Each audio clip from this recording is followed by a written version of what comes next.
Bonjour à tous, on va pouvoir commencer tout doucement. Je me présente, je suis le docteur Lidwine Vémo, je suis pneumologue à Lille, au CHU, au Centre de référence des maladies pulmonaires rares. Et j'ai la chance d'être accompagnée pour cette session cas clinique de pathologie interstitielle du professeur Abdelatif Tazi du centre hospitalier de Saint-Louis à Paris. Et c'est lui qui a fait tout le travail des cas cliniques pour lesquels je pense il attend une participation active de la salle. On va voir. On m'a précisé qu'il fallait, si vous aviez des questions, et on espère que vous aurez et des questions et des réponses, bien parler au micro parce que la session est enregistrée, donc on n'entendra pas les interventions de la salle hors micro. Voilà, c'est à vous. Merci beaucoup, bonjour à toutes et à tous. C'est en fait moi qui ai la chance de l'avoir. En plus, elle a eu la gentillesse de se dévouer au dernier moment parce que la personne qui devait m'accompagner a eu un problème. C'est un atelier. Donc, qui dit atelier dit participation. Il y a une première partie qui est assez structurée, après quelques définitions, et dont l'objectif est de vous accompagner dans la démarche diagnostique pas à pas, depuis l'interrogatoire jusqu'à la biopsie pulmonaire, pour voir comment ça se situe. Et puis il y a une deuxième partie qui sont des cas cliniques. Donc là aussi, c'est basé sur les cas cliniques, cette démarche. Et ensuite, la deuxième partie, c'est plus une espèce de jeu de ping-pong où, en fonction de votre réactivité, du temps, on arrivera à passer tous les cas ou pas. Il ne faut pas hésiter à m'interrompre et il faut absolument parler dans le micro, semble-t-il, parce que sinon on ne vous entendra pas et nous avons la chance d'être enregistrés. Alors, voici mes liens d'intérêt. Je n'ai pas de lien particulier. Donc, la définition, vous la connaissez. Initialement, c'est des maladies qui sont caractérisées par l'accroissement du tissu interstitiel pulmonaire. Alors, pour ne pas faire long, voici ce que c'est que le tissu pulmonaire interstitiel. C'est les axes bronchovasculaires, c'est le tissu qui est dans les axes qui entourent les axes bronchovasculaires. C'est la région sous-pleurale, les septa interlobulaires et ensuite les lésions, enfin les épaississements au niveau des cloisons alvéolaires. En fait, comme vous le savez, on parle de pneumopathie plutôt infiltrante, qui serait le bon terme dans la mesure où il y a assez souvent une composante alvéolaire ou des voies aériennes, notamment distales, bronchiolaires, qui peut s'associer. Donc, ce n'est pas des maladies qui sont stricto sensu limitées à l'interstitium. Et j'ai mis d'emblée que cette infiltration de ce tissu peut être d'origine variée, de façon parfois associée. Je n'ai pas pour rien que j'ai commencé par l'œdème. Parce que s'il y a un message que je laisserai peut-être ici, c'est qu'il ne faut jamais oublier de penser au cœur. Il peut y avoir des cellules inflammatoires qui peuvent être accessibles à un traitement, des cellules mésenchymateuses et tissus conjonctifs pour lesquels on a des traitements suspensifs d'évolution, mais qui sont quand même plus difficiles à prendre en charge. Et puis, il y avoir des cellules tumorales. Donc, les composantes cellulaires, sans rentrer dans la physiopathologie, sont variées. Alors, les classifications, je trouve, ne sont pas très satisfaisantes. On peut avoir des classifications en fonction des listes d'étiologies, en fonction des livres, vous allez avoir 130 ou 200 étiologies. Vous pouvez avoir des classifications selon l'étiologie, connue ou pas connue, donc les PID secondaires. J'ai mis agents infectieux parce que il ne faut jamais oublier que les infections peuvent donner des pneumopathies infiltrantes. Certaines d'entre elles, l'environnement, les substances minérales et organiques, les maladies sous-jacentes, ça dépend un peu de votre environnement. Si vous travaillez dans un environnement carcinologique, clairement, la lymphangite carcinomateuse doit être un élément que vous devez avoir en tête. Si vous travaillez dans un environnement agricole, la pneumopathie d'hypersensibilité, donc cette épidémiologie va changer en fonction de votre environnement. Les médicaments, qui sont tout un chapitre, les troubles métaboliques, c'est-à-dire les thésaurismos, je vous montrerai un cas, et puis ceci est fait par opposition dans les classifications aux pneumopathies infiltrantes diffuses primitives qu'on va voir. Le deuxième mode qui est intéressant de classification, c'est le mode d'installation. Alors, je ne vais pas discuter ici les pneumopathies infiltrantes aiguës qui surviennent en quelques jours, en tout cas moins d'un mois, qui sont des malades entre unités de soins respiratoires intensifs et réanimation, et qui ne sont pas le sujet. je vais parler essentiellement des pneumopathies infiltrantes diffuses, subaiguës ou chroniques, qui s'installent sur plusieurs mois ou parfois années. Alors, vous voyez, j'ai rajouté tout de suite, attention au cœur. Il faut avoir un petit filigrane dans la vie. Dans le poumon, les cardiologues, je ne sais pas si, je ne pense pas qu'il y en ait dans la salle, pensent toujours que c'est de la faute des pneumologues, mais c'est souvent le cœur qui ne va pas. Alors, la diagnostic étiologique, en première approche, ça peut paraître un peu effrayant quand on est jeune, parce que, eh bien, la liste des maladies est très importante. Mais en fait, ça dépend encore une fois de l'épidémiologie locale, du mode d'installation, je vous en ai parlé, mais du terrain immunitaire. Alors moi, je travaille dans un hôpital où il y a beaucoup d'immunodéprimés, je fais des poumons hématologiques, mais l'immunodépression, en fait, vous la rencontrez chez vos patients qui ont une connectivite et qui reçoivent des corticoïdes, c'est déjà une immunodépression.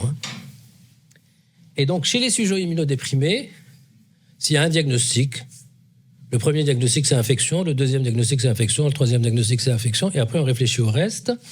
Et donc, vous avez les mycobactéries, les germes intracellulaires, la pneumocystose, qui se voit encore dans ce terrain hors VIH, viral, les virus. On connaît un récent. Et puis, donc, je vous ai dit, les pneumopathies infiltrantes aiguës, c'est pas mon sujet. Donc, je vais parler des pneumopathies infiltrantes diffuses, du sujet peu ou pas immunodéprimé. Donc, voici une liste qui n'est absolument pas exhaustive et qui vous donne par ordre de fréquence les pneumopathies infiltrantes fibrosantes, les fibroses idiopathiques et les pneumopathies infiltrantes chroniques fibrosantes, avec la sarcoïdose, représente 50% des PID primitifs. Et puis ensuite, vous avez la liste, et vous voyez que la police diminue, elle diminue par fréquence, pas par une fatigue de ma part.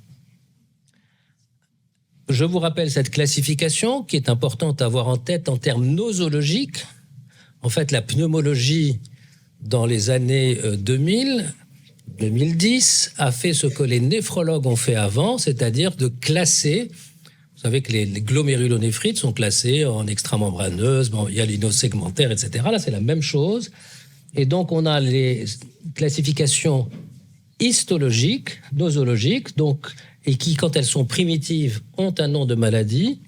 La fibrose pulmonaire idiopathique, la pneumopathie interstitielle non spécifique, les maladies macrophagiques, la pneumonie organisée, qui est une maladie alvéolaire le plus souvent, qui fait partie des pneumopathies infiltrantes.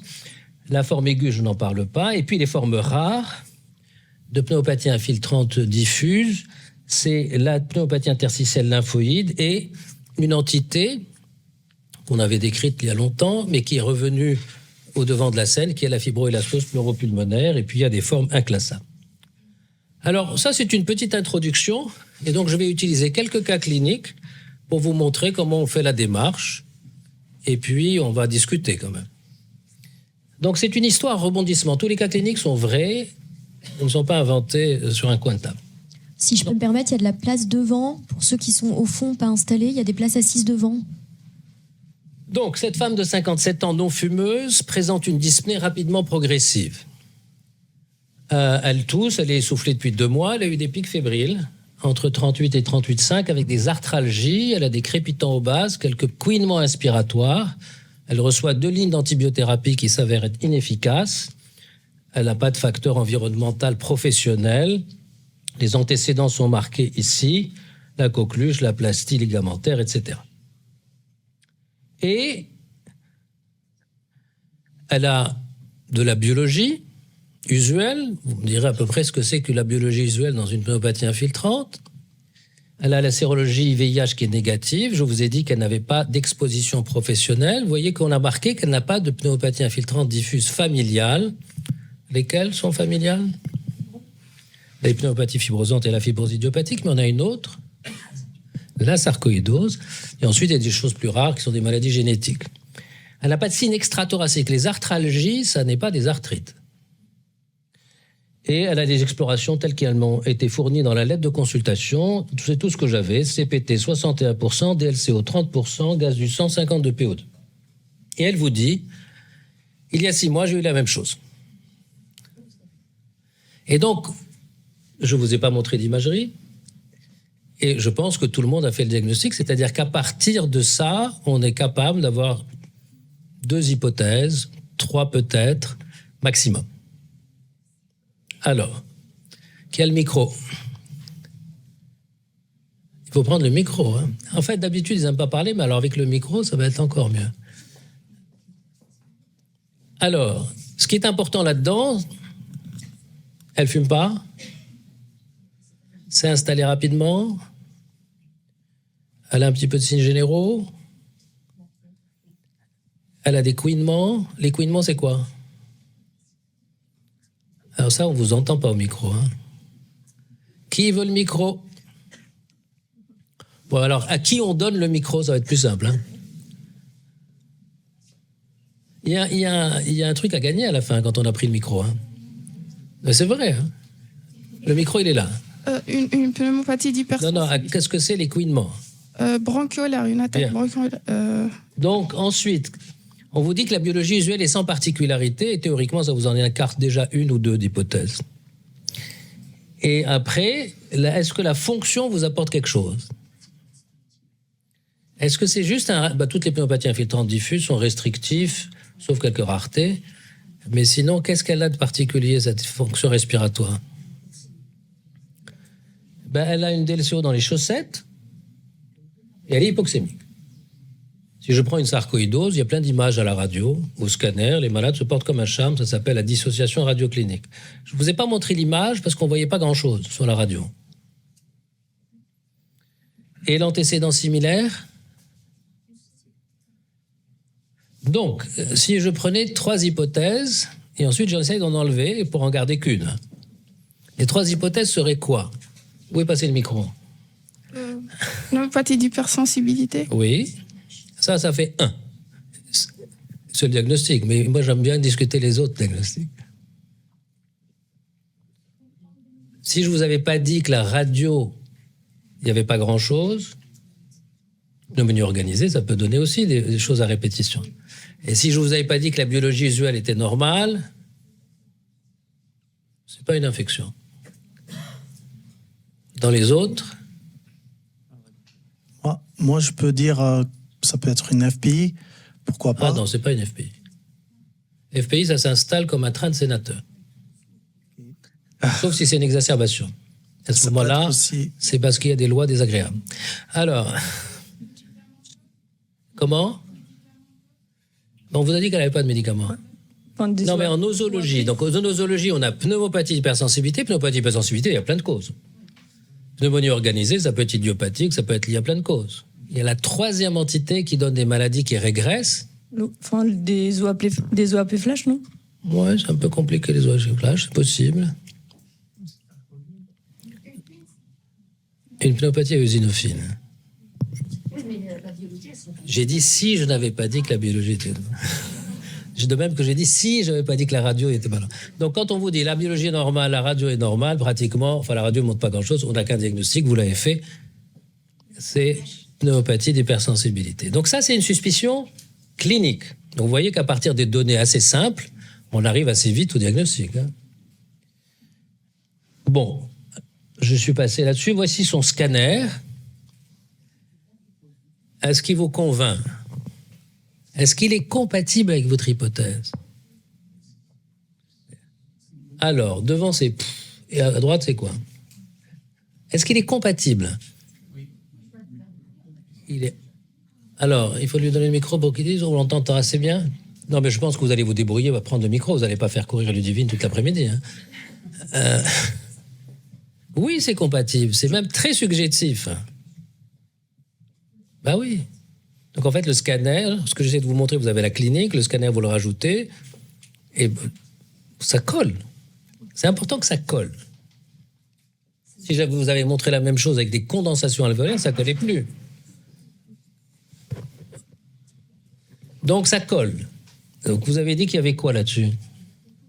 Du verre dépoli, il y a quelques bronchectasies par traction. Si on fait très attention, ce verre dépoli est hétérogène. Est-ce qu'il y a des zones hyper claires? Il faudrait faire un peu d'expiration ou dans d'autres méthodes de scanner. Et puis, si on regarde bien, il y a des micronodules centrolobulaires. Donc ça colle très bien.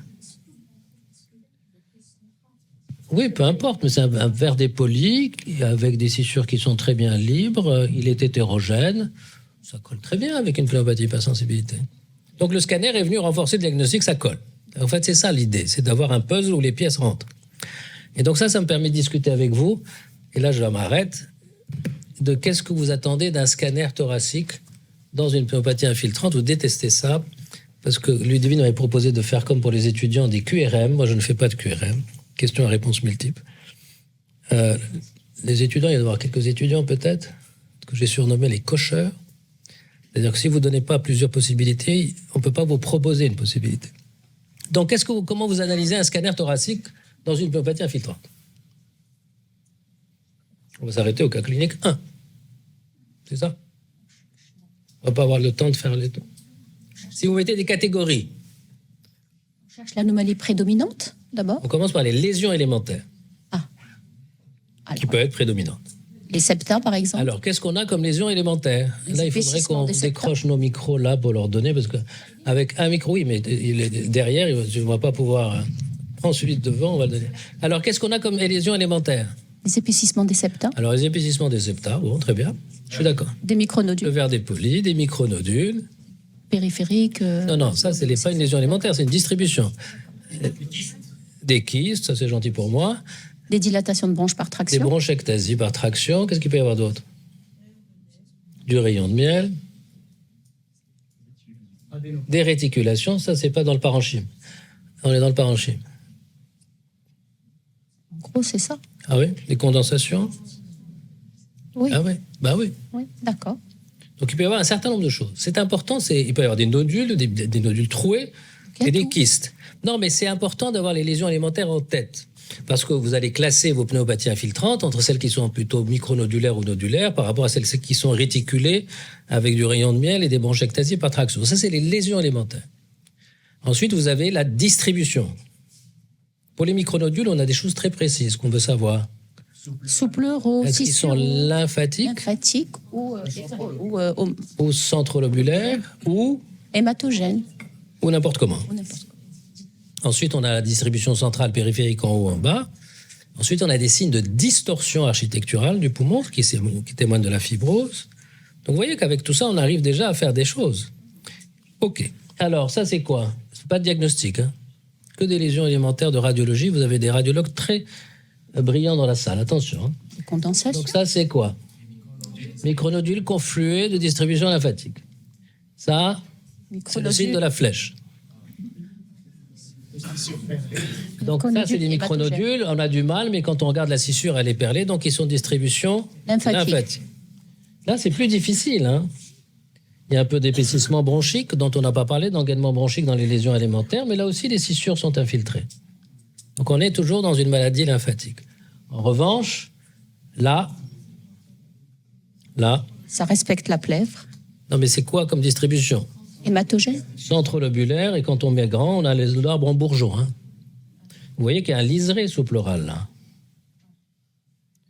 Bon, donc déjà, on est pas mal avec les micronodules. Et là, la principale lésion élémentaire, c'est... Réticulation. C'est de la réticulation. Il y a des...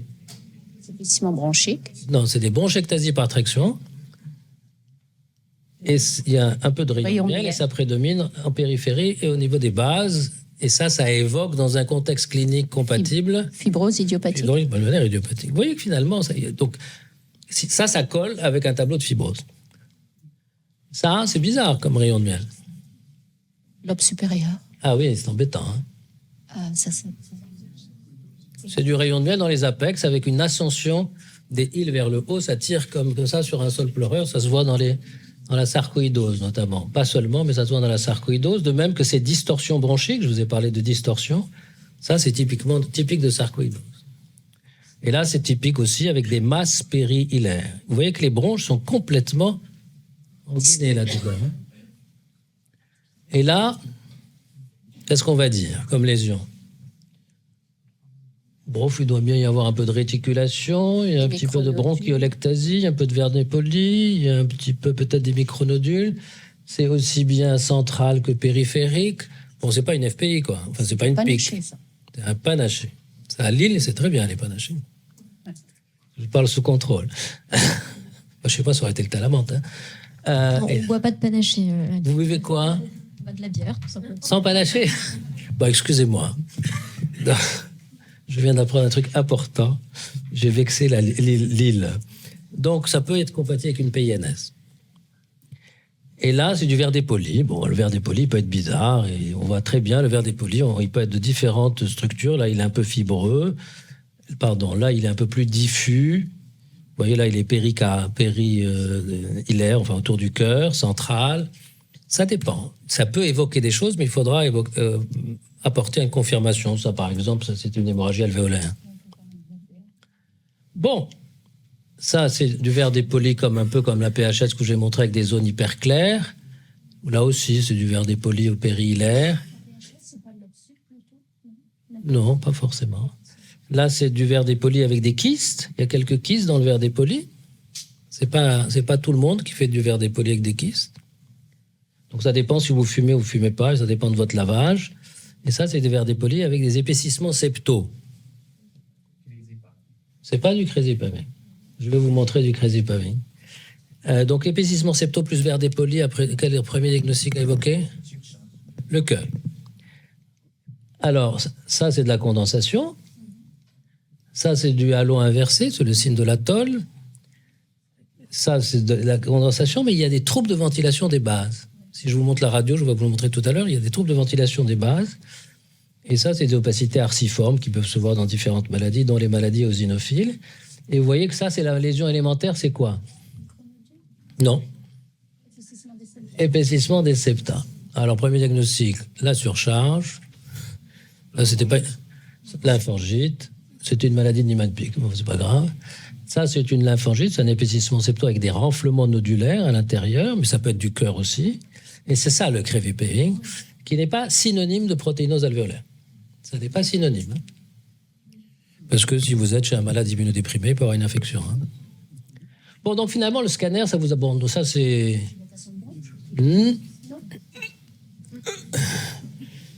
Heureusement que j'ai ma noix spray avec moi. Ceci est des nodules et des kystes. Pas des kystes trop... Alors, il y a discussion en dilatation des bronches dans les deux sens. Il arrive qu'on nous adresse au centre de référence des histiocytoses qui sont des syndromes de Campbell, qui sont des dilatations des bronches sèches. Mais j'ai vu malheureusement quelques histiocytoses traîner comme n'étant des dilatations des bronches et arriver un peu trop tard. Donc ça, c'est typique d'histiocytose. Là aussi, on voit les grands kystes, on voit des nodules. Là, on voit ces kystes bizarres qu'on ne voit pratiquement que dans l'histiocytose. Et là, vous avez le pneumothorax, mais il est bilatéral. Puis ça, c'est des kystes qui sont très ronds. Au passage, il y a eu un accolement pleural chez une femme. Alors, il y a une photo identique dans un très grand journal où c'était une LIP, une pneumopathie interstitielle lymphoïde. Donc, il faut quand même, une fois qu'on dit que c'est compatible, il faut apporter la preuve. Et il faut écarter les diagnostics différentiels. Ça, c'est systématique. Bon, alors là, où est le problème? Non, mais c'est deux trucs différents. Hein. Vous voulez pas parler dans le micro? Non, mais je vais l'amener, moi, le micro. On va parler. On va trouver quelqu'un de la salle qui va s'occuper du micro. Comme ça, il va être obligé de parler. Personne ne veut parler. Bravo. Donc, il y a quelques petites opacités sous-pleurales, l'œsophage est dilaté, et là, le problème, il y a des condensations, et quoi d'autre? J'ai entendu ça, il faut le dire. Et il a besoin du micro. On va changer de place, parce qu'elle va passer son temps à... Il y a des images de pneumomédiastin. Il y a un pneumomédiastin. Donc ça, avec des douleurs musculaires et des petites anomalies sur la peau, c'est une dermatomyosite. Donc il faut faire des coupes en expiration quand c'est nécessaire. On peut faire des reconstructions multiplanaires quand on a des doutes avec des bronchectasies notamment. On peut faire du MI pour voir les densités les plus élevées, des mini-MI pour les densités les plus faibles. Et puis, il faut regarder la taille du cœur, qu'il ne faut jamais oublier le cœur. Hein. Et puis, il faut regarder s'il y a des ganglions. Alors, les ganglions au scanner, je parle sous le contrôle des radiologues qui ne vont pas être d'accord forcément. Moi, je trouve que ce qui est le plus pertinent, c'est les adénopathies hilaires. On peut avoir des petites adénopathies dans la loge de Barretti, dans une PID, sans que ça soit pathologique ou une orientation particulière. La plèvre, donc PID plus pneumothorax et surtout les maladies kystiques, PID plus pleurésie, il y a très peu. Hein. En premier, c'est le cœur. Hein. Ça peut être la lymphangite, ça peut être les médicaments, mais en premier, c'est le cœur. Et puis, il faut regarder la paroi thoracique. Il faut regarder vos scanners. il ne faut pas oublier de regarder la paroi thoracique. Par exemple, là, le problème, il est là. Donc, il y a une lise osseuse. Donc là, chez une femme qui fume des kystes, et ça vous écarte le diagnostic de lymphangiomatose, ça vous dit que c'est une histiocytose. En plus, vous faites le diagnostic facilement en biopsiant ça. Donc en fait, c'est ça le scanner vu par un pneumologue, c'est pas vu par un radiologue. Bon, allez, on va avancer. Et donc le pleurésie, je vous ai dit, c'est le pleurésie avec des kystes, on ne les voit pas très bien, chez une femme. Chylothorax, lymphangiomatose. Et là, en fait, c'est pour que vous mettiez quelques images dans l'œil, c'est tout. Hein. Là, c'est bizarre. Hein. Bon, là, il y a un problème. Hein. Ça peut être une fibroélastose. Bravo. Fibroélastose pleuropulmonaire avec des épaississements, avec des opacités qui partent de la plèvre, qui viennent dans le poumon avec une rétraction. Et en plus, ici, vous avez un pneumothorax. D'accord ? Et la radio, c'est utile. Hein. Là-dessus, on fait le diagnostic. Comment ? Ben oui, c'est très dommage. Parce que vous n'allez pas faire des scanners tous les mois, votre malade tous les 3 mois, donc on aime bien avoir une radio de référence. Moi, j'apprends beaucoup à mes collègues non pneumologues à l'hôpital à faire des radios. Et puis c'est moins irradiant quand même si on fait des low doses. Alors là-dessus, vous faites le diagnostic. Il n'y a pas besoin de scanner, on fait le diagnostic. Sarcoïdose stade 4. Parce que vous avez les adénopathies, vous avez les îles qui sont montées, vous avez l'opacité apicale. Et là, le malade que je vous ai montré tout à l'heure, avec les opacités qui étaient avec des troubles de ventilation aux bases, c'est ça. Donc, le mec avait mal aux muscles, il avait des taches sur les mains, on va les voir, et on a fait le diagnostic de dermatomyosite. Donc quand ils viennent au staff avec une radio de thorax, on peut dire si c'est une myosite. Ça les énerve beaucoup. On peut se tromper. Donc l'autre patiente, je continue, donc le scanner c'est un élément clé, mais il faut l'interpréter rigoureusement et il faut que ça colle, ça conforte ou ça ne conforte pas votre hypothèse. Le lavage montre ça, parce que un aspect d'épaississement septo avec des petites lésions nodulaires, moi j'ai connu le début du scanner. Et bien sûr, c'était essentiellement des pneumopathies infiltrantes. Comme j'ai l'esprit tordu, on marquait lymphangite, je faisais 40 mg de Vasilix et je redescendais le malade au scanner. La lymphangite avait disparu. 900 000 cellules, je vous me direz si c'est quoi ce que vous en pensez, 40% de macrophages, 51% de lymphocytes, 7% de neutraux, 1% d'éosinaux, 1% de mastos, pas de pathogènes. Est-ce que ça colle ? Pourquoi ? Comment ? Il n'y a que les lymphocytes qui collent. Il y a une alvéolite lymphocytaire. Oui, mais surtout, il y a un énorme alvéolite. Cette dame ne fume pas. Elle ne fume pas. 900 000 cellules quand vous ne fumez pas, c'est beaucoup. Hein. Donc ça colle, mais c'est un peu panaché quand même. Hein. Il y a un peu de neutrophile. Bon, bref, vous avez compris le diagnostic, vous l'avez fait. Hein. Donc en fait, vous avancez pas à pas. Et donc vous avez la clinique, les orientations, etc., la fonction, la biologie, le scanner, et puis vous avancez. Quoi. Et donc juste pour vous montrer, donc elle avait des perruches. On a mangé les perruches. Et on est venu ensuite avec la sérologie aviaire confirmer qu'il y avait une sérologie positive. Mais de temps en temps, on a des diagnostics de PHS et on n'arrive pas à trouver l'antigène. Bon, donc là, ça me permet de discuter un peu la fibroscopie. On en a encore pour un quart d'heure, après on passe au ping-pong. Hein. Mais ping-pong, il faut que le micro marche. Hein. Donc il faut regarder l'aspect macroscopique. On fait des biopsies bronchiques, surtout dans la sarcoïdose de la lymphangite. C'est rentable. La biopsie transbronchique, ça dépend où vous êtes, mais vous pouvez les faire dans ces maladies, les pneumonies organisées. Si vous êtes outre-Atlantique, je ne sais pas si à Lille vous le faites, mais outre-Atlantique et en Italie, ils font des transbronchiques dans les maladies kystiques avec, semble-t-il, pas trop de complications, une rentabilité de 15 à 40%. Et dans l'algorithme diagnostique de la clinique de la lame aux États-Unis, quand on n'a pas le diagnostic, avant d'aller à la biopsie, ils font des transbronchiques. Nous, on ne le fait pas. Le lavage, on va voir. Vous faites les ébus. Si bien non, vous faites des cryobiopsies. On n'en fait pas dans mon centre, mais c'est rentré dans la pratique de centres spécialisés pour les PID. Alors voilà un aspect macroscopique. Quand vous biopsiez ça, vous avez le diagnostic. Sarcoïdose. C'est des granulations de sarcoïdose. Faire un lavage après ça, ça ne sert à rien. Le lavage n'a jamais fait de diagnostic de sarcoïdose. Il oriente, mais il fait pas. Mais quand vous avez ça, les biopsies bronchiques dans la sarcoïdose, c'est 60% tout venant, étagé. Mais quand vous avez ça, vous avez le diagnostic. Donc il faut bien regarder. Des fois, c'est de l'amylose, des fois, c'est autre chose. Bon, alors le lavage. Le lavage d'expérience, moi, j'ai commencé à faire les lavages moi-même au labo. Bon, d'abord, il y a quelques aspects techniques. Bon, il y a des contre-indications. Hein. L'infarctus récent, je vous apprends rien. Le trouble du rythme qui est mal équilibré. La grande hypoxémie, il vaut mieux être vivant sans diagnostic que mort avec un diagnostic. On le voit de temps en temps. Les malades finissent en réa. Le truc typique, c'est 80 ans, arythmie, cardiopathie ischémique, cordarone. Est-ce que c'est la cordarone ou pas la cordarone? Je lui fais le lavage, il meurt, mais peut-être qu'on aurait pu arrêter la cordarone. Mais également l'aspect du scanner, pique certaine ou même pique. Ah non, mais je ne parle pas Là, je parle purement des risques du lavage en tant que tel. Le diagnostic de fibrose pulmonaire idiopathique ou de pique certaine se fait au scanner sans besoin de lavage. On est tout à fait d'accord. Après, donc voilà, l'âge, c'est pas rien. Le cœur, c'est très important. Et sinon, ça va vous faire le diagnostic formel d'infection, d'hémorragie alvéolaire, que ce soit avec le score de Gold, soit avec le pourcentage de cellules positives en PERLS, des cellules tumorales. Ça, c'est plus difficile. Les pneumopathies huileuses, si vous n'y pensez pas avant, eh ben, on ne vous fera pas la coloration. C'est pas normal d'avoir des gouttelettes d'huile dans le poumon. C'est essentiellement la paraffine. Et il faut faire une coloration spéciale qui s'appelle oil redo. Et puis, la protéinose alvéolaire, vous voyez le liquide qui est tout blanc. Et puis,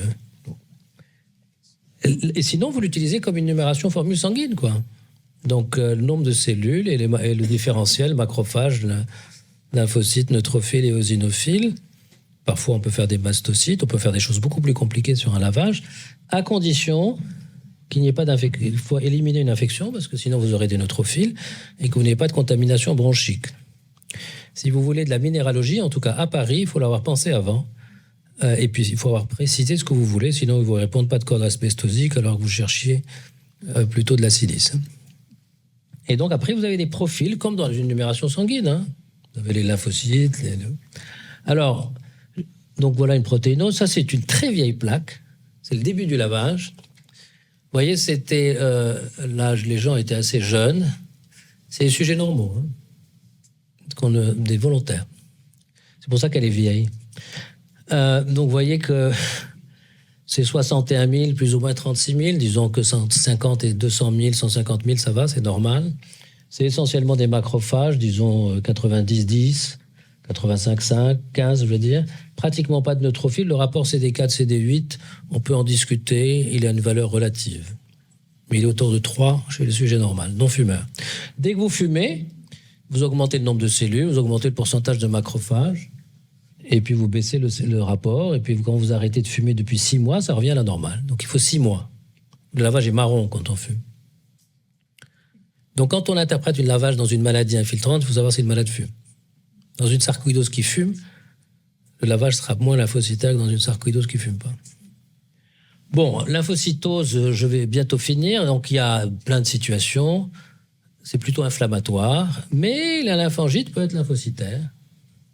Il y a plein d'infections qui peuvent être lymphocytaires. Le rapport CD4, CD8, je crois qu'il n'y a que Costabel qui était à Leipzig qui avait considéré qu'au-delà de 5, c'était formellement une sarcoïdose, mais... On a des sarcoïdoses à CD8 et on a des PHS à CD4, donc je ne le prends pas. Les neutrophiles, s'il n'y a pas d'infection ou de contamination bronchique, c'est plutôt un signe de fibrose qui peuvent être associés un peu des eosinophiles. Les poumons eosinophiles, c'est un truc à part. Le cut-off, enfin le seuil, c'est 25% pour dire que c'est vraiment une maladie eosinophile. Et les macrophages, c'est surtout les maladies du tabac. Donc finalement, c'est comme hyperleucocytose à polynucléaire, hyperleucocytose à eosinophile, etc. Et donc, ma patiente, elle a donc un lavage compatible. Elle reçoit une corticothérapie parce qu'elle est hypoxémique. On lui diminue, on l'arrête au bout de 3 mois. On s'est débarrassé des perruches. Elle s'améliore très vite. Les signes régressent. Elle normalise ses EFR. 1 an plus tard, elle revient. Elle tousse, elle crache. Et puis, son médecin lui met 10 jours de corticoïdes. Ça s'améliore. Puis elle revient, puis il lui met des corticoïdes, puis il lui met des traitements inhalés en disant peut-être qu'elle a un asthme. Et puis finalement, elle revient, elle est tousse, elle est essoufflée, elle crépite. Elle n'a pas de signe extra-thoracique. Elle a une biologie visuelle sans particularité. Les EFR, je vous laisse la découvrir. Cette fois-ci, elle est plus complète. On a fait un bilan auto-humain assez large, pas complet. On a refait un lavage. Je vous laisse voir. Je vous laisse voir. Voilà le scanner.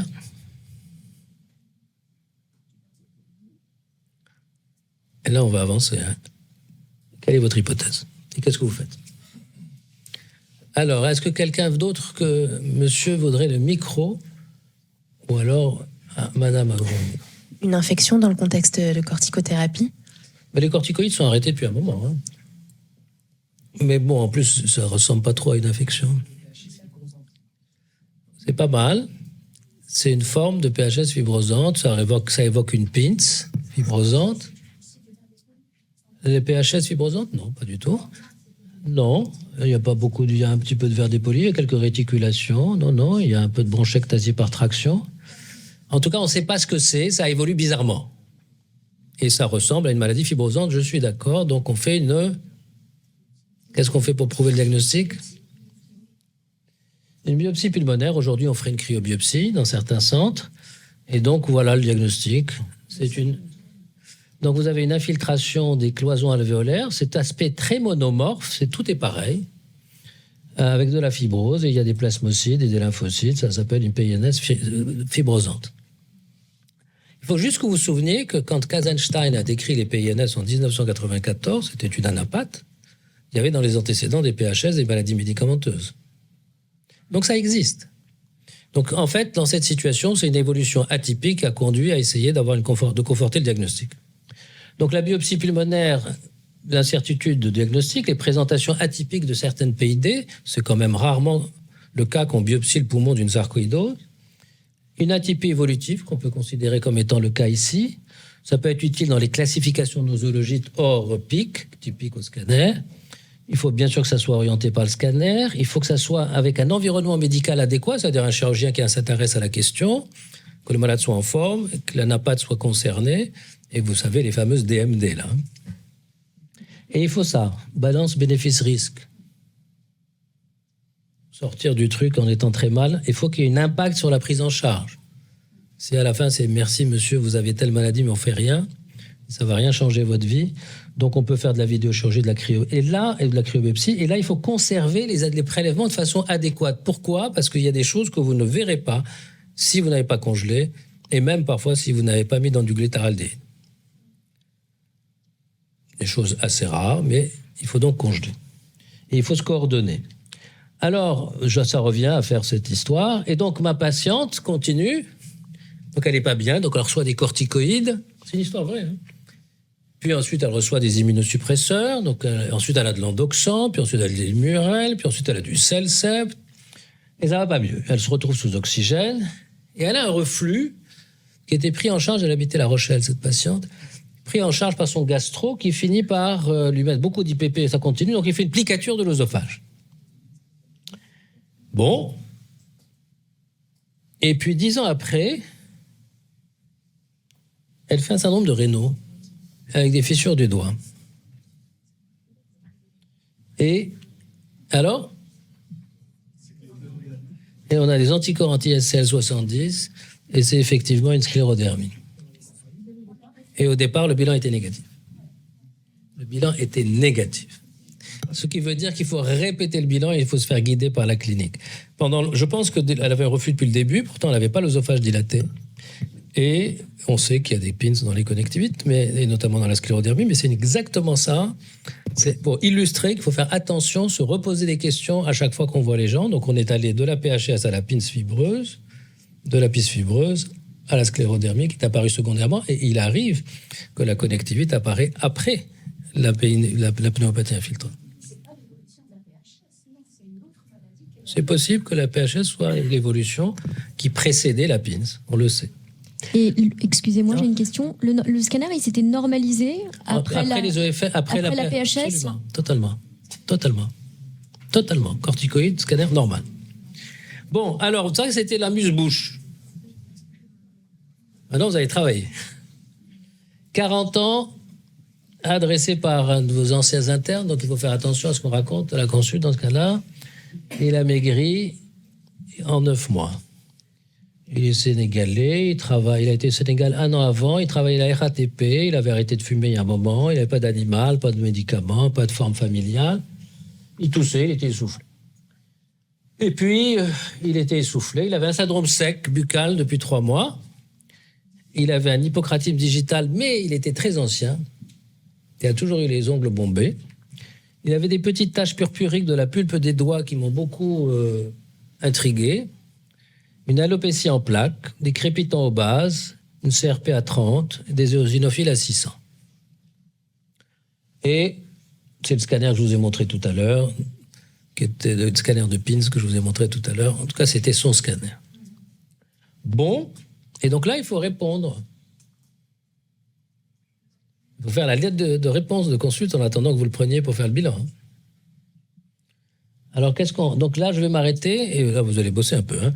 C'est quels sont les signes extra-respiratoires à rechercher dans un contexte de pneumopathie interstitielle.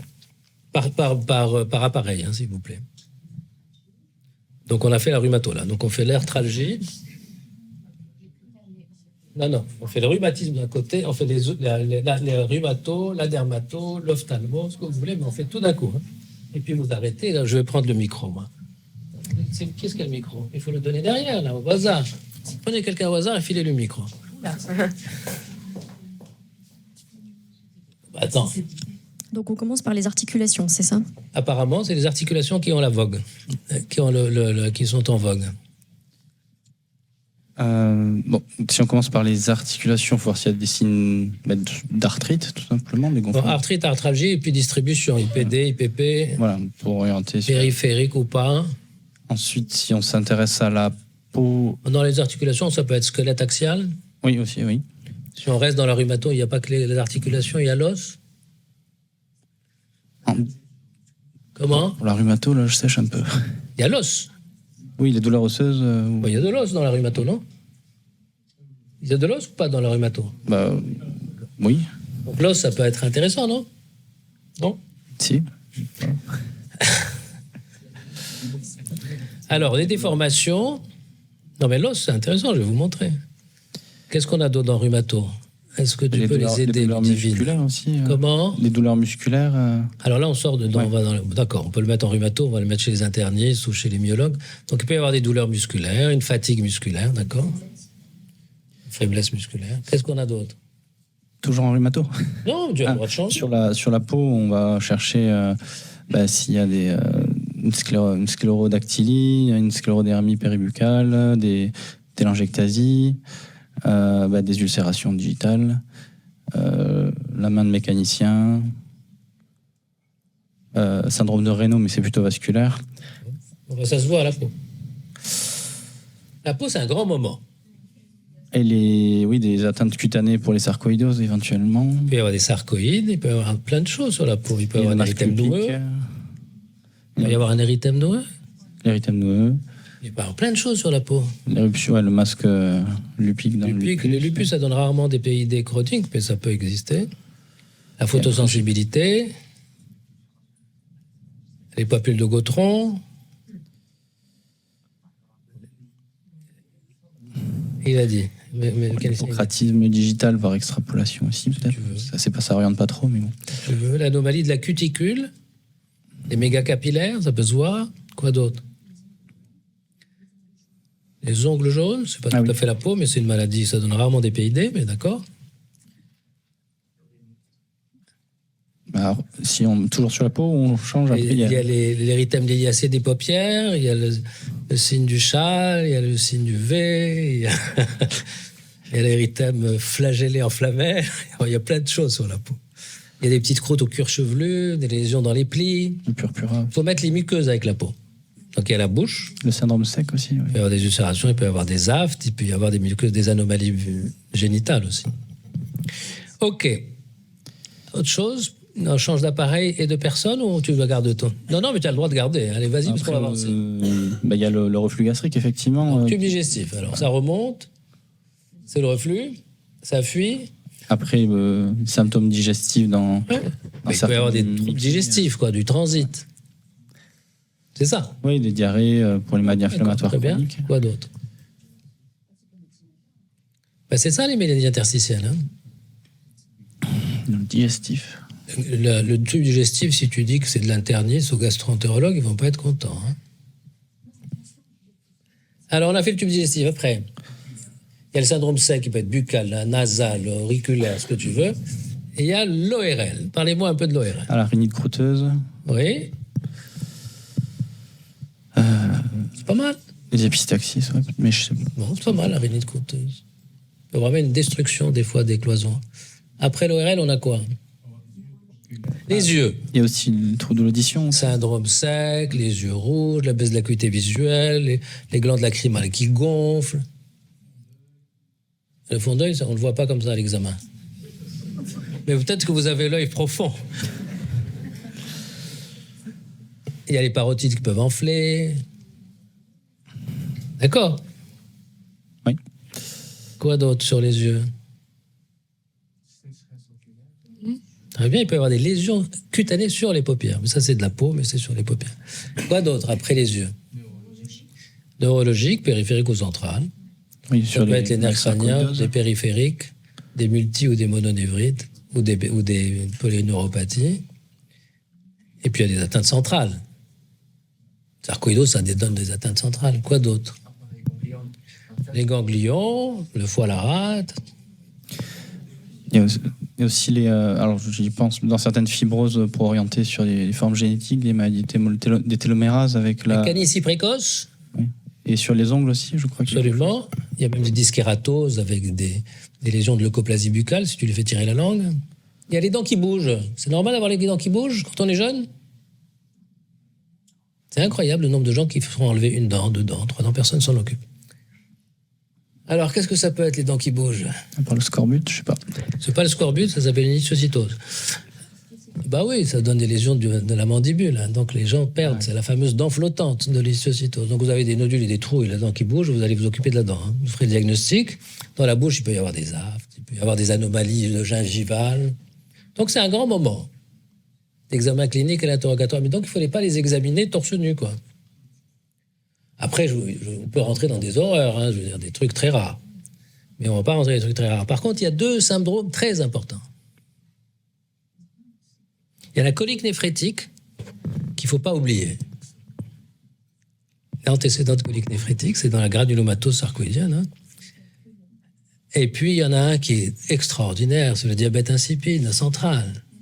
2 maladies. Hein. Syndrome polyuropolydipsique, atteinte de la tige pituitaire, sarcoïdose, ichtiocytose. Terminé. Donc, quand vous l'avez, celui-là, il ne faut pas le rater. Bon. Après, il y a les troubles du rythme, cardiaque, et les urines rouges. Bon, alors, on va aller assez vite. Donc, voici la liste. Qui est incomplète, mais qui est une bonne liste. Alors, voilà une uvéite antérieure, voilà un érythème noueux, voilà un lupus pernio, de l'aile typique de sarcoïdose, vous avez des granules, des sarcoïdes chez Génoir, vous avez des telangiectasies, une sclérodactylie, des anomalies de la cuticule, ça peut se voir dans les connectivités, notamment, et ça, c'est du ulcération pulpaire, ça, c'est les érythèmes en bande typiques de dermatomyosite. Typique. Donc, vous regardez la main, vous avez fait le diagnostic, hein. Ça, c'est une papule de Gautron, c'est pareil. Regardez les mégacapillaires, on les voit à travers. Ça, c'est les mains de mécaniciens. Ça, c'est une papule. Ça, c'est l'érythème liliacé des paupières. Donc, vous regardez vos patients. Ça, c'est l'érythème, le 6 du V. Ça, c'est souvent après le soleil. Donc, il faut poser la question du soleil. Et ça, c'est l'érythème en châle. Tout ça, c'est de la dermatomyosite. Ça, c'est les parotides. Parotides, c'est 2 maladies. Hein. Sarcoïdose et Sjögren, quand même. Après, il y a des autres choses, mais disons... Ça, c'est une dactylite sarcoïdienne. Déformation de l'ongle des doigts avec des sucres d'orge. Vous voyez, des géodes partout. Ça, c'est le syndrome polyuropolydipsique à Bruxelles. Ça, c'est une lésion dans la bouche. Ça, c'est les dents qui bougent. Alors là, vous avez la dent flottante. C'est pas normal d'avoir une dent qui flotte. Et là, c'est le nez qui est complètement bouché. Hein. C'était une sarcoïdose. Et ça, c'est un bloc de 2e degré. D'accord? Bon. Alors, bon malade. Pendant ça, vous avez le temps de réfléchir. Qu'est-ce que je mets dans la lettre? Tout mon, comment dirais-je, toute ma réputation va être, c'est mon ancien interne quand même, donc il faut que je réponde quelque chose.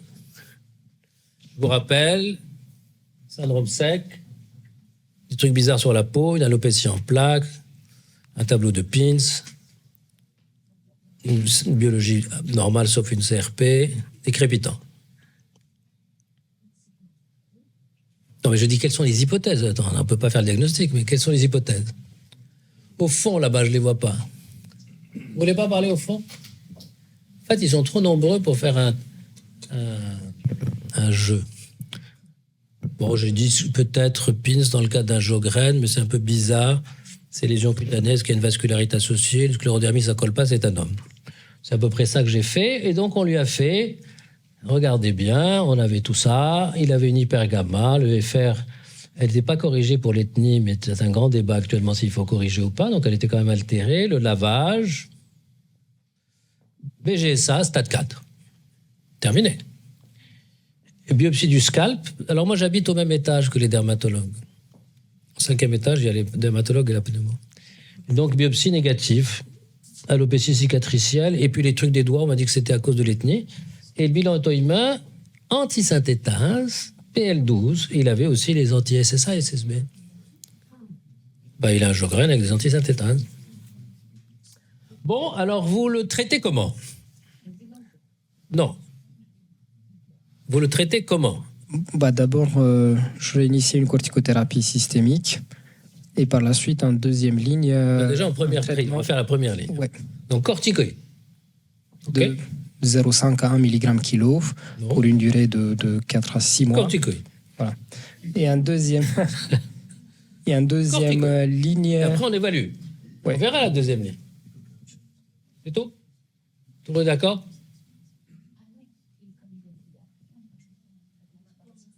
Ivermectine. Avant. Corticoïdes. Quand on dit africain, j'ai eu quelqu'un... Vous avez à Lille Guillaume Lefebvre, que tu connais, et il a le centre de référence eosinophile. On se fréquente beaucoup dans la filière Marie. Il m'a dit que les anguillules, il y en a plein en France. Donc attention. Donc on a donné ça, les corticoïdes, on a mis du Bactrim, mais on a bien fait parce qu'il y avait des larves d'anguillules dans les selles, donc on l'a traité complètement. Bon, il va mieux. Oui, on l'a suivi, ça va mieux. On l'a sevré en corticoïdes en 2012. Bon, la DLCO, il ne faut pas compter dessus. C'est rare que ça soit en maladie, mais enfin, il était content. Voilà. Bon, pas trop mal quand même.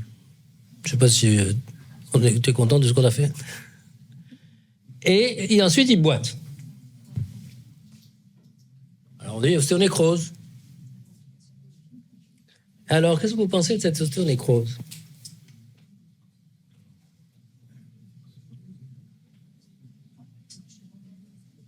Arrêtez de demander des avis. L'orthopédiste, il va te dire que c'est une ostéonécrose et qu'il faut lui changer la hanche. C'est ça, l'orthopédiste. Eh bien, il avait une drépanocytose hétérozygote parce que je vous ai montré la NUM. Vous voyez le VGM où il est? Il faut regarder vos numérations. Et en fait, sa fille avait une drépanocytose. Bon, ce monsieur m'a pas mal occupé parce qu'en avril, il a... Comment? Qu'est-ce qui lui est arrivé là? Covid grave, on est d'accord. Ça, c'est venu compliquer la vie. Covid. Oh, il y a 2012. Bon, donc il est pris en charge par quelqu'un de Tenon, et puis il fait une poussée derrière de sa maladie. C'est reparti pour un tour. Et puis on est reparti pour le traitement, et aujourd'hui il en est là. Et on n'a pas récupéré complètement. Il est sous Immurel, parce que comme il a fait la ostéonécrose, on a mis des minimums de corticoïdes. Donc la vie peut être longue. Bon, alors, je vais finir par les connectivites et ensuite on fait du ping-pong. Celle qui donne des maladies, des PID chroniques, c'est la sclérodermie, la polyarthrite, le Sjögren, les connectivites mixtes, la dermatomyosite, le lupus rarement. Mais il faut penser que vous pouvez avoir le reste, c'est-à-dire dans la polyarthrite, les voies aériennes, la plèvre, que vous pouvez avoir les voies aériennes dans le Sjögren, vous pouvez avoir une hypertension pulmonaire dans la sclérodermie. Donc, il ne faut pas juste s'occuper de la PID.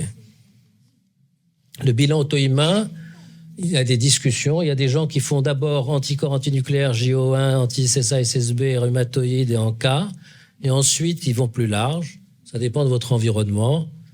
Vous pouvez toujours, il garde le sérum, donc vous pouvez demander la suite derrière, le dot mucil, ce que vous voulez. Hein. Mais vous pouvez pas faire juste ça, quoi. Parce que vous pouvez avoir des anticorps antigènes solubles avec des anticorps antinucléaires négatifs. Bon. Maintenant, c'est les ping-pong. Alors là, il faut quand même qu'il y ait un peu de micro, sinon j'arrête. Quelle heure il est ? 24. Alors, un train peut en cacher un autre. Cette dame elle est martiniquaise, elle travaille dans un collège, elle a une rhinite, elle fait une dyspnée fébrile rapidement progressive avec de la toux, elle reçoit des antibiotiques, ça marche pas. J'ai pas vu la radio, mais on dit opacité basale à prédominante droite, 5 jours de corticoïdes, ça va mieux. Ensuite, on lui met un corticoïde inhalé et des IPP. En septembre, elle est essoufflée, elle tousse, le FR est pas dramatique. On n'a pas la DLCO, le lavage est contaminé, elle a des perruches à la maison, la sérologie est positive. On enlève les perruches, le scanner est celui-là. Est-ce que ça colle ? Non. Ça ne colle pas, donc c'était pour vous montrer que le scanner peut ne pas coller avec l'hypothèse. Elle avait vraiment... Et donc, ça colle avec quoi, ça ? Absolument. Qui peuvent être aggravés, voire des fois déclenchés par un autre acteur environnemental. Et donc, voilà, donc effectivement, elle avait une auscultation normale, elle avait... l'atteinte hépatique, l'hypergamma, tout ce qu'on veut, et donc on lui a fait, le CA était à 8 fois la normale, le foie était pas mal, elle avait des ganglions hilaires. Le reste, les anticorps mitochondries sont systématiques quand il y a une atteinte hépatique dans la sarcoïdose, mais aussi les sérologies virales. Il y avait des granulomes, l'œil était normal, la calciurie des 24 heures, l'électrophorèse avait un trait thalassémique, on l'a traité, ça va bien. Les 2 kystes là, ils sont congénitaux, hein. Donc, c'est pas la peine de chercher des kystes là où il n'y a pas besoin. Donc, un train peut en cocher un autre. C'est important. Le scanner ne colle pas, alors que tout à l'heure, le scanner collait. Bon, alors là, c'est une sarcoïdose en verre dépoli que les collègues envoient de CHU à CHU parce qu'il est corticodépendant à 30 mg. Ça, c'est pas normal.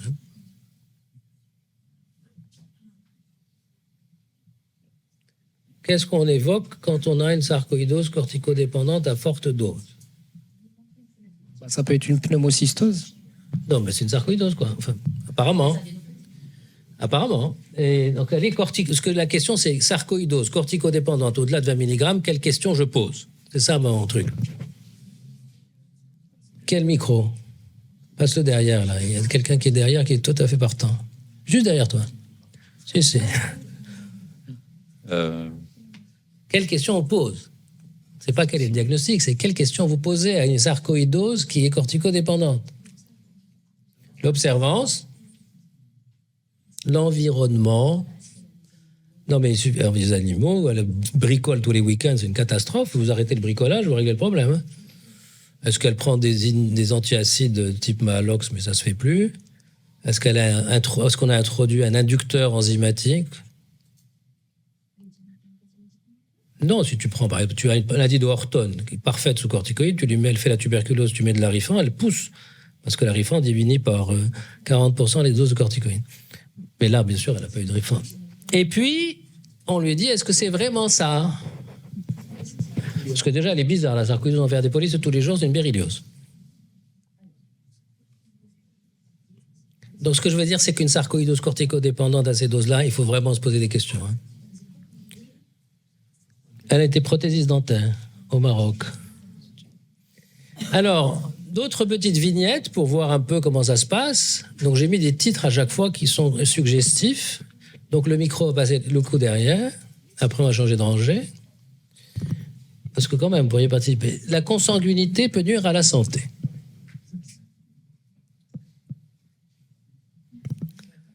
Les maladies consanguines sont récessives. Hein. Alors, jeune femme non fumeuse adressée pour une PID, il se trouve que je suivais le père pour une FPI qui est mort de pancréatine, donc je suis pour rien dedans. Expectoration muqueuse perlée, petite taille, surpoids, hépatomégalie. On me l'a adressé pour me dire est-ce qu'elle n'a pas la PID de son père. Donc fibrose, PID chez la fille, fibrose familiale, etc. Les EFR sont peu perturbés, les parents sont cousins germains. Donc il faut poser la question de la consanguinité. Hein. Être petit, c'est pas un problème, j'en fais partie. Avoir une grosse rate et un gros foie, ça va pas, c'est un problème. Hein. Bon, et voilà le scanner.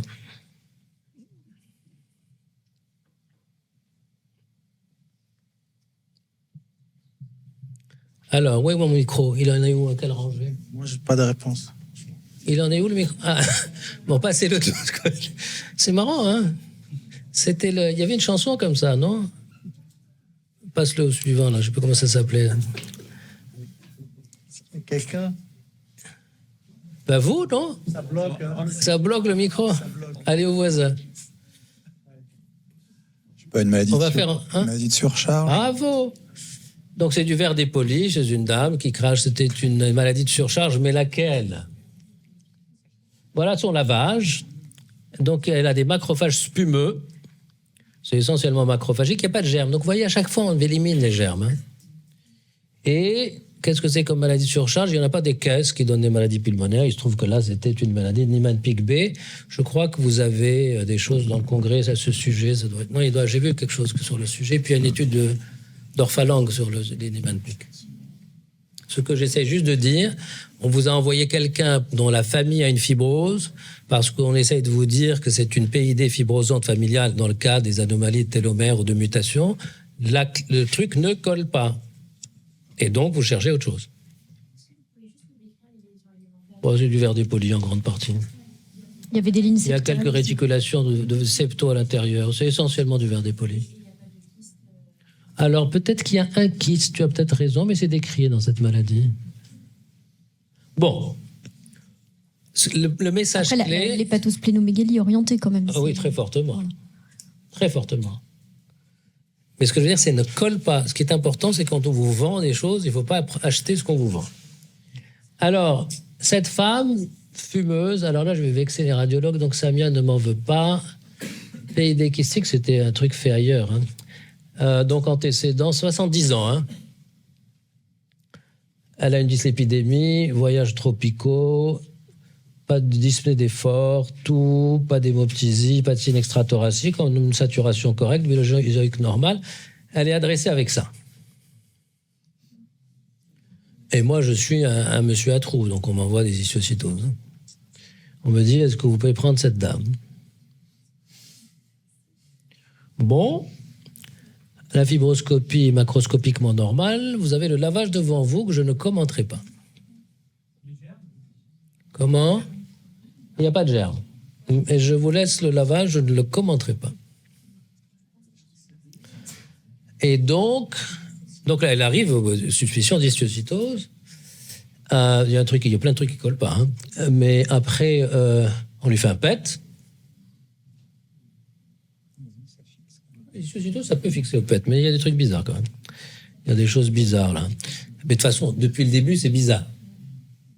Depuis le début, ça ne colle pas. Mais ce qui est intéressant, et là, ça n'est pas du tout désagréable pour les radiologues, mais c'est la réalité. Voilà la conclusion du scanner. Innombrables nodules pulmonaires bilatéraux associant des nodules pleins, des lésions excavées kystiques à paroi épaisse, faiblement hypermétaboliques, prédominant au niveau de lobe inférieur. Déjà, on est mal barré.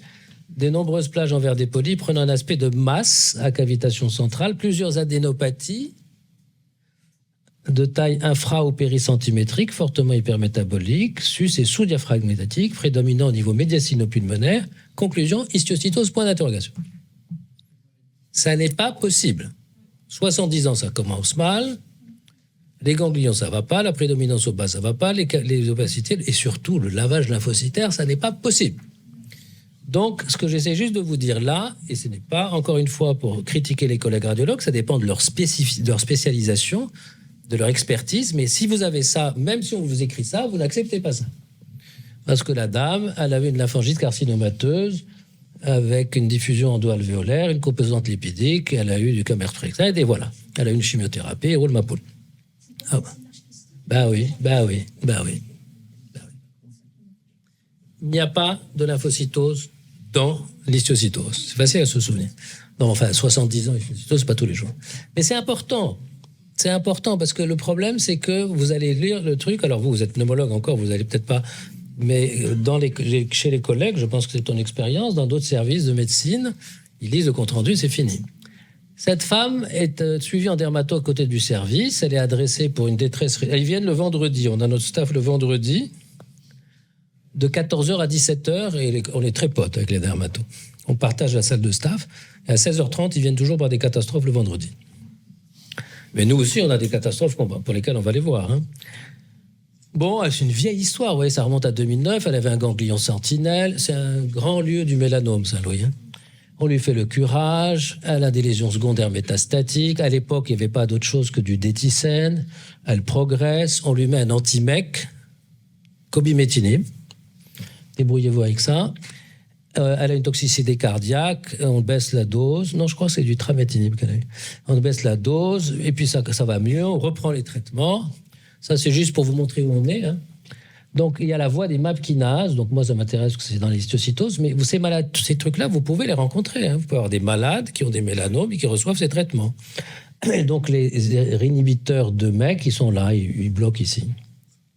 Les inhibiteurs de BRAF, ils bloquent ici. Bon, bref. Et donc, ça progresse. On lui enlève un bout de poumon. C'est bien une métastase. On arrête les anti-MEC puisque ça progresse. Et aujourd'hui, c'est la première ligne. À l'époque, c'était la deuxième ligne. On met un anti-PDA. Pembrolizumab devant l'augmentation du nodule. Et vendredi, 16h30, et là, vendredi 16h30, vous êtes un peu court, hein, à part de dire il faut la mettre en réa. Pourtant, on l'a sauvée. On l'a sauvée simplement. Donc l'analyse, il y a du verre dépoli, il y a des réticulations, il y a des épaississements septaux et il y a un épanchement pleural bilatéral. C'est donc le cœur. Et les anti-MEC, ça donne ça. Donc on lui a fait du Lasix. Donc elle avait tout élevé. Et voilà. Là, vous êtes le pape chez les dermatologues. Hein. Non, mais c'est très important, ces messages. Quand on ne sait pas, on fait du Lasix. Ben oui, mais ça va manger de... C'est moins dangereux que les corticoïdes. Mais si vous gardez ça en tête, vous mettez du corticoïde à la malade immunodéprimée affectée, vous allez l'envoyer à Patras, vous lui mettez du Lasix, ça ne va rien se passer, vous remplirez si ce n'est pas ça. Hein. Bon, alors, je voulais juste vous montrer pour finir que notre maladie Covid nous joue des tours. Donc, c'est une malade que je suis en 2020. Donc, je vais en médecine interne, parce qu'on avait tout groupé, tous les malades. Moi, je ne m'occupais pas de Covid, je m'occupais des autres. Elle avait une polypose nasale qu'on avait opérée, elle fait de l'asthme. Et bon, elle a une ABPA typique, hein, avec des lésions, des trucs dans les bronches, des dilatations des bronches proximales, elle crache des moules, pas de problème, ABPA. On la traite, elle rechute, on met un peu d'ITRA, enfin bref, on fait ce qu'il faut habituellement. Et pendant que je la suivais, elle avait une fois des anti-MPO très faibles, puis ça disparaissait. Alors on a cherché partout, et pas qu'un signe extra-thoracique. Puis finalement, en septembre dernier, on la sauve des corticoïdes, la radio est pas mal. Et en décembre, début décembre, elle fait un petit Covid. Elle a été vaccinée, elle fait un petit Covid. Mais la PH du service qu'il a vu à ma place note quand même qu'il y a 1800 éosinophiles. Et puis, elle trouve que la radio est bizarre. Et puis, elle lui fait un scanner. Et puis, elle lui fait un lavage. Elle a 4000 éosinophiles et en fait, elle a fait une poussée de Shirk, maintenant qui s'appelle EGPA, à l'occasion du Covid. Je pense que vous avez vu quelques malades qui ont fait des poussées de leur maladie, des fois après vaccin. Mais là, c'est très rare. Mais par contre, après Covid, elle a fait une poussée de GPA. Bon, je finis avec ça pour vous laisser tranquille, pour avoir un message définitif. On est très en avance, on peut discuter après. Donc ça, c'est une histoire ancienne. C'est un vieux Hodgkin. Saint-Louis, c'est une malade d'hémato. Hein. Donc, il a été traité il y a longtemps par un Y mantelé, un mantelet inversé, radiochimio. Et puis, 20 ans après, il vient à la consultation de collègues parce qu'il tousse, il siffle, il est essoufflé, il siffle au stress et au rire. Et donc, le diagnostic porté, c'est asthme, traitement inhalé, amélioration des symptômes partiels. Et puis, le collègue, quand même, qui est très sérieux, dit quand même, c'est un ancien Hodgkin. Bon, et il lui fait le scanner, et là, alors le scanner, il y a des ganglions, il y a des petites choses. Et puis, il lui fait ça.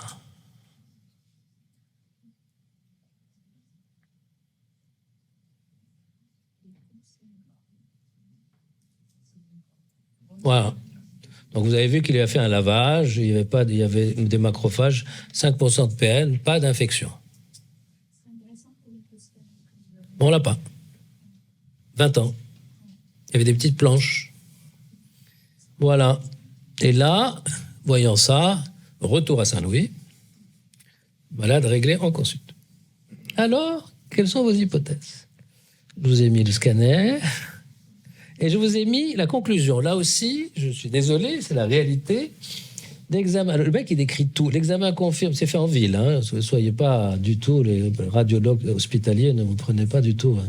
Atteinte parenchymateuse associée à une atteinte ganglionnaire médiastinale d'allure réactionnelle, correspond à une pneumopathie interstitielle avec des infiltrats multifocaux à prédominance périphérique, inférieure et postérieure, dont les éléments sémiologiques élémentaires sont composés de verres dépolis, d'éléments micronodulaires centrolobulaires. Bon, c'est sûr, elle est pas mal.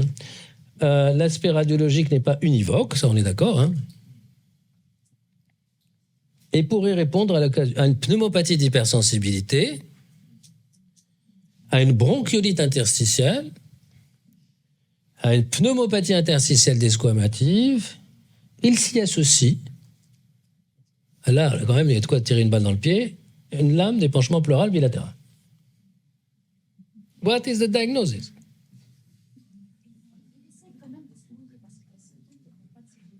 Il aurait mieux fait de pas se mouiller. Hein. Il aurait mieux fait de pas se mouiller. Donc si le message plèvre et PID, cœur, alors c'était bien ça, c'était du cœur. Donc moi, il est arrivé, je lui ai fait 40 mg d'adévite à la consulte. Non mais après, le BNP était au plafond, la FEVG, il avait reçu des atracyclines, mais surtout il a une cardiopathie ischémique, et en fait, cet aspect-là, c'est parce qu'il a été irradié. Donc il ne pouvait pas en mettre ailleurs. Voilà. Donc quand même, et quand on a l'épanchement pleural, si je vous gardais que ça, là il y a quand même un épanchement pleural. Et donc dans une PHS, il n'y a pas d'épanchement pleural. Dans la bronchiolite interstitielle, il n'y a pas d'épanchement pleural. Dans la DIP, il n'y a pas d'épanchement pleural. Ah non, il y a les lymphangites carcinomateuses, il y a les médicaments, il y a la PR, enfin il y a plein de choses. Mais le réflexe... Ne mettez pas toutes les PR sous l'Azélix. Hein. Non, mais je veux dire, le problème, c'est que c'est ça qui... Je pense que les ganglions, d'ailleurs, étaient liés à la surcharge. Donc, c'est intéressant parce que vous voyez que ça je me souviens que ça colle pas avec un truc habituel. Hein. Mais ça vous sauve. Donc, il a eu 3 stents, il va bien. Voilà comment on peut résumer l'affaire. Ça, c'est un truc que j'aime bien. Donc, votre problème, c'est le puzzle. Il faut bien interroger les gens. Hein. La nitrofurantoïne, c'est un emmerdement parce qu'ils oublient toujours. Le mode de présentation subaigu, l'état immunitaire, faites attention parce que les patients qui ont un peu de corticoïdes, ils sont immunodéprimés. Hein. À partir de 10 à 20 mg, ils sont immunodéprimés, ça dépend aussi de la durée. L'examen physique, quand même. Alors moi, je fais des maladies rares, donc de temps en temps, on fait le diagnostic sur un fibrofolliculome inguéal de maladies rares. La radiologie, c'est important de récupérer les radios et les scanners antérieurs. PID avec des micronodules d'origine lymphatique, à la radio de 2 ans avant que des ganglions, ça s'appelle une sarcoïdose. Que des kystes, nodules et kystes 1 an avant, ça s'appelle une ichtiocytose. Que des kystes, plein de nodules gros après, ça s'appelle des métastases. Hein. La distribution, les anomalies extra-parenchymateuses, c'est important. La sévérité des EFR, ils sont tous restrictifs, mais si vous avez une restriction très importante ou une DLCO très basse, c'est pas une sarcoïdose, quoi. C'est une PHS ou une maladie sévère. Ou alors qu'il y a une atteinte musculaire. Il peut y avoir des trous ventilatoires obstructifs quand il y a une bronchiolite, ou même les sarcoïdoses peuvent avoir des atteintes bronchiques obstructives. Le retentissement sur les gaz du sang ou sur l'hématose, moi je vois de temps en temps les jeunes internes dans le service, ils font marcher les sarcoïdoses. Test de marche de 6 minutes, ça sert à rien, hein, sauf à avoir une sarcoïdose grave. Par contre, les fibroses, ça sert, parce que ça prédomine aux bases. La sarcoïdose, ça prédomine aux apex. Donc on ne marche pas avec ses apex, on marche avec ses bases. La biologie usuelle, alors c'est quoi la biologie usuelle? Qu'est-ce que vous mettez dedans? Puisqu'on a un peu de temps, vous allez pouvoir nous mettre la biologie usuelle. Alors, pas que l'avant. Où est-ce qu'il est ce micro?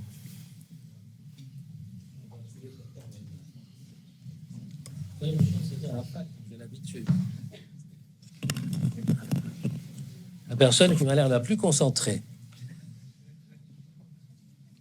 Si je commence, c'est peut-être plus facile. Biologie usuelle dans une pile. Numération, urécréate, ionogramme, bilan hépatique standard, calcémie.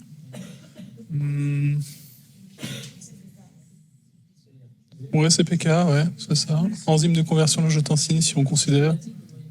Non, si on suppose, ouais. Électrophorèse des protéines sanguines. Essentiel. Il me semble. Pour moi, c'est un des examens les plus intéressants de la médecine. C'est un des examens les plus informatifs de la médecine, électrophorèse des protéines. Tableau de pic avec 25 grammes de gamma-globuline, c'est terminé pour la fibrose classique. Un tableau typique de sarcoïdose avec 5 grammes de gamma-globuline, c'est terminé pour la sarcoïdose. Les tableaux de kyste avec un pic monoclonal, c'est terminé pour l'histiocytose, en général. Donc, c'est un examen essentiel. Donc, en fait, c'est une numération, le sang urécréate et compagnie, le bilan hépatique, ce que vous voulez. Après, vous pouvez faire des bilans auto-immuns, on en a vu. On pouvait faire le CA si vous évoquez. C'est pas un examen très intéressant, le CA, comme diagnostic. Mais l'électrophorèse, ça, c'est de la biologie. D'accord? Ensuite, il faut penser au VIH, ce genre de choses, quand même. L'auto-immunité, les sérologies viennent confirmer. Alors, on peut faire des biopsies transbronchiques, tout ce que vous voulez. Ne ratez pas les biopsies extra-thoraciques. C'est pour ça qu'il faut les examiner. 15 ans, c'est une histoire vraie. 15 ans, Guadeloupéen, amené par sa maman, ne pouvant pas montrer 5 marches. Pas de diagnostic après une thoracotomie. Il y a longtemps. Pas de diagnostic après thoracotomie. Ah oui, biopsie générale sous thoracotomie. Il y avait un petit ganglion ici. Bon, déjà, la maman qui arrive avec son fils, il faut lui poser la question s'ils n'ont pas la même maladie. Il se trouve qu'ils l'avaient. Et là, donc, ils ont biopsié le poumon. Réponse, on ne sait pas ce que c'est. Transmis à une grande anapathe qui a dit, je ne sais pas ce que c'est, qui m'a appelé, m'a dit, on va envoyer ça à nos collègues américains. Parce que quand on ne sait pas, on envoie aux Américains ou aux Anglais. Et là, il y avait un ganglion. Biopsie, sarcoïdose. On aurait pu lui éviter la thoracotomie. C'est extrêmement important. Il faut regarder les cicatrices dans les sarcoïdoses. Nous, par exemple, on s'occupe des histiocytoses, ils ont souvent des lésions du cuir chevelu. On fait le diagnostic en biopsie le cuir chevelu. Non, mais c'est important, l'examen clinique. C'est vachement important. C'est pour ça que j'ai commencé par la clinique. Parce que vous allez être embêté si vous passez à côté. Pour le diabète insipide, c'est le truc génial. Vous avez 2 maladies. Soit il y a des micronodules et des ganglions, ou pas de ganglions, c'est une sarcoïdose. C'est sur la fatigue. Soit vous avez des kystes et de nodules, et ça s'appelle une histiocytose. Vous n'avez pas besoin de biopsie. OK? Alors ensuite, vous arrivez souvent au diagnostic certain. Vous avez des diagnostics probables que vous acceptez. Voilà, PHS, vous ne trouvez pas la sérologie, c'est pas grave. Vous avez le tableau. Et puis, vous avez des diagnostics incertains. Là, il faut quand même faire très attention à ce que vous faites. Il faut avoir des hypothèses. Et donc, on ne fait plus de médiastinaux, on fait des écho-endos, mais ça arrive de temps en temps qu'on fasse encore des médiastinaux. Et le reste, c'est bilan bénéfice-risque, c'est ça la balance. Donc, vous faites biopsie chirurgicale ou cryobiopsie. Si, ce qu'on a vu tout à l'heure, il y a un intérêt pour le malade, que ce n'est pas trop risqué, qu'on est dans le bon environnement et qu'il va y avoir un bon bénéfice-risque. Et ici, j'ai mis une petite flèche en pointillé, qui est la biopsie transthoracique. C'est uniquement en cas de condensation ou de gros nodules. Bon, souplera. Voilà, et bienvenue à Saint-Louis. On ne fait pas de biopsie pulmonaire sans avoir fait une DMD avant. Alors, il y a une... Juste après.